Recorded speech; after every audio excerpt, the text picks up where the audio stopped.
वो कालू कौवा तो कुछ ले देकर जंगल के थाने में अब हवलदार बन जाता है। अब तो कालू कौवे की ठाठ बात ही अलग थी।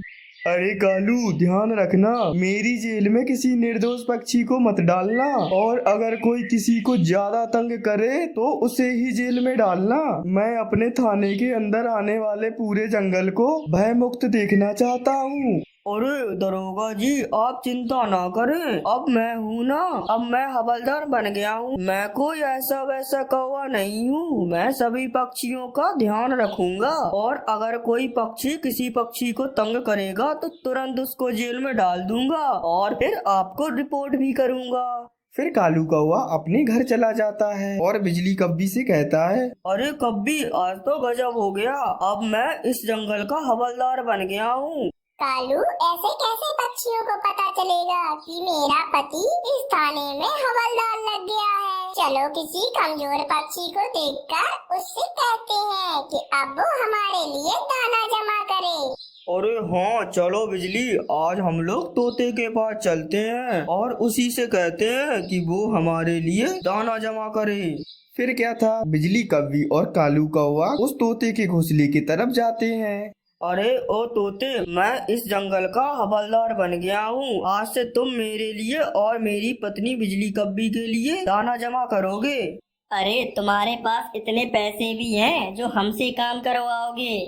तोते भाई, शायद तुम जानते नहीं हो, मेरे कालू इस जंगल के हवलदार बन गए हैं। सीधे से मेरे लिए दाना जमा करो, वरना अभी मैं तुम्हें जेल में डाल दूंगा।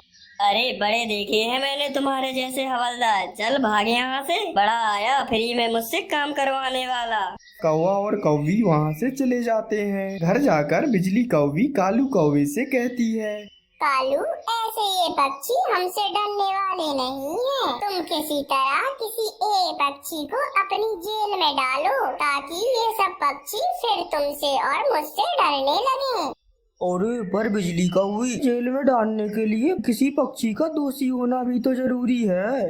कालू जी, तो मैं आपकी मदद करती हूँ ना, इसके लिए मैं एक काम करती हूँ, मैं उस रंगीन पक्षी के घर जाती हूँ और वहाँ से कुछ दाना चुराकर उस तोते के घर पर रख देती हूँ। फिर तुम तोते को पकड़कर जेल में डाल देना। अरे हाँ कब्बी, ये बात तुमने बिल्कुल ठीक की है। कुछ देर बाद रात हो जाती है और बिजली कौवी अपनी योजना के अनुसार रंगीन पक्षी के घर पर जाती है और वहाँ से कुछ दाना चुराती है। कब्बी को दाने चुराते हुए वहाँ पर मीनू चिड़िया देख लेती है। फिर कब्बी वहाँ से दाने चुराकर तोते के यहाँ पर रख देती है और फिर अपने घर पर आ जाती है। फिर सुबह हो जाती है और रंगीन पक्षी देखता है कि उसके कुछ दाने चोरी हो गए थे। फिर वो थाने जाता है और कालू कौवे से कहता है, अरे कालू हवलदार, वो तोता, उस तोते ने मेरे दाने चुरा लिए हैं, मेरे घर पर चोरी हो गई है। चोरी हो गई है? वो भी कालू हवलदार के होते हुए? रुको, मैं अभी उस तोते को जेल में बंद करता हूँ। फिर क्या था, कालू कौवा उस तोते के पास जाता है और उसे जेल में बंद कर देता है। फिर दूसरे दिन कालू कौवा और उसकी पत्नी मुफ्त में भोजन खाने का कोई नया उपाय ढूंढते हैं। कालू, तुम चिड़िया के पास जाकर उसे डराओ, वो कमजोर चिड़िया जरूर डर जाएगी और तुम्हें अपना भोजन दे देगी। अरे अब तो पूरे जंगल को पता चल गया है कि मैं किसी को भी जेल के अंदर कर सकता हूँ। मैं अभी जाता हूँ उस चिड़िया के पास। फिर क्या था, कालू कौवा उस छोटी चिड़िया के घर जाता है। अरे चिड़िया, तुम्हारे पास जितना भोजन है उसमें से आधा भोजन मुझे दे दो, वरना मैं तुम्हारे बच्चों को जेल में डाल दूंगा। ये सुनकर चिड़िया की तो जैसे जान ही निकल जाती है। अरे नहीं नहीं कालू भैया, अरे कालू भैया था मैं पहले, अब मैं इस जंगल का हवलदार हूँ। अरे कालू भैया हवलदार जी, ऐसा कैसे हो सकता है? मेरे ये दो छोटे छोटे बच्चे हैं, इन्हें जेल के अंदर मत करो। तो फिर तुम मुझे खुश करो और अपने आधे दाने मुझे दे दो। अरे ले जाएं हवलदार जी, जो चाहे ले जाएं, मगर मेरे बच्चों को कुछ मत कहना। फिर क्या था, कालू कौवा उस चिड़िया के घर से सारा दाना एक थैले में डालकर ले जाता है।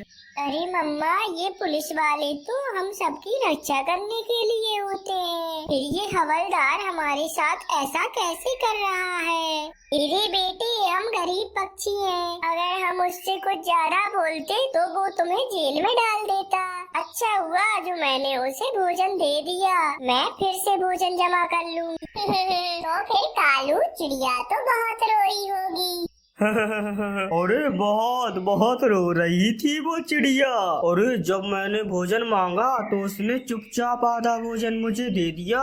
अब तो हमें किसी और के पास जाने की जरूरत ही नहीं है। अब हम हर रोज चिड़िया से ही भोजन ले लिया करेंगे। कई दिन और कई रात ऐसे ही गुजरते गए और कौवा और कौवी तो दिन पर दिन पक्षियों को सताते रहते थे और वो कौवा तो अपना हवलदार होने का नाजायज फायदा उठाता रहता था। एक दिन तो वो चिड़िया से मीठा फल भी छीन लेता है। अरे चिड़िया, इस जंगल में मीठा फल सिर्फ कालू हवलदार ही खा सकता है। अरे ले जाए कालू हवलदार ले जाए, मगर मेरे बच्चों को कुछ मत कहना। फिर क्या था, कालू कौवा वहाँ से चला जाता है। चिड़िया पेड़ पर बैठी बैठी रो रही थी। तभी वहाँ पर रंगीन पक्षी आ जाता है। अरे चिड़िया, तुम रो क्यों रही हो? तुम्हें क्या हुआ? फिर क्या था, चिड़िया उस रंगीन पक्षी को सारी बात बताती है और उससे ये भी कहती है, अरे रंगीन पक्षी, उस दिन जो तुम्हारे यहाँ से दाने चोरी हुए थे वो उस तोते ने नहीं बल्कि कालू कौवे की पत्नी बिजली कौवी ने चुराए थे और उसे चुराकर तोते के घर पर रख दिए थे। अरे पर वो मेरे बच्चों को जेल में डालने की कह रहा था, इसीलिए मैंने तुम्हें अभी तक ये बात नहीं बताई। अरे चलो हम कबूतर इंस्पेक्टर के पास जाकर उन्हें सारी बात बताते हैं। अरे मगर रंगीन पक्षी, अरे चिड़िया डरो ना, तुम मेरे साथ चलो। फिर चिड़िया उस रंगीन पक्षी के साथ कबूतर इंस्पेक्टर के पास जाती है और चिड़िया कबूतर इंस्पेक्टर को सारी बात बताती है। अरे इंस्पेक्टर साहब, आपके उस कालू हवलदार ने हम गरीब पक्षियों का जीना हराम कर दिया है। ये सब सुनकर वो कबूतर इंस्पेक्टर तो बहुत ही ज्यादा गुस्सा हो जाता है।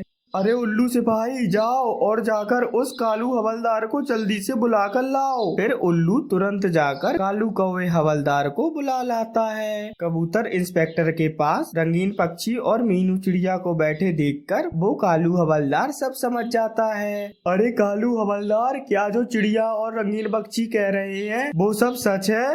ये सब मुझसे मेरी पत्नी ने करने को कहा था। अरे मुझे माफ कर दे। फिर वो कबूतर इंस्पेक्टर कालू कौवे की पत्नी बिजली कौवी को वहाँ पर बुला लेता है और फिर तोते को अपनी जेल से बाहर निकाल देता है और बिजली और कालू को उसी जेल में बंद कर देता है और उन्हें बुरे काम का बुरा नतीजा मिल जाता है। प्यारे दोस्तों, तो हमें इस कहानी से प्रेरणा मिलती है कि हमें हमेशा अपना काम ईमानदारी से करना चाहिए और किसी पर भी जुल्म नहीं करना चाहिए।